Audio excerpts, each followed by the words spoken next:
ہمیں آزماؤ بھی نہیں، ورنہ ہم تمہارے لیے ان سے بڑھ کر آزمائش بن جائیں گے۔ پھر مسئلہ آپ کے لیے مشکل ہوگا، ہمارے لیے کوئی مشکل نہیں ہے۔ مدرسوں کو اپنے قبضے میں لینے کی خواہش کیوں ہے؟ انشاءاللہ مدارس کی حفاظت ہوگی، اور تمام علماء کرام، تمام مکاتب فکر اس پر متفق ہیں انشاءاللہ العزیز۔ بھائی بات سنو، اگر اتنے نعرے لگانے کی بجائے آپ کچھ عملی کام کر رہے ہوتے تو پنجاب میں آپ کے علاوہ اور کوئی نہیں جیت سکتا تھا۔ اب قرآن کے علوم، حدیث کے علوم،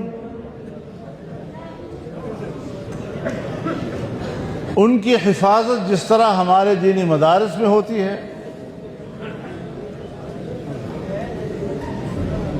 ان کو علم سے کیوں دشمنی ہے؟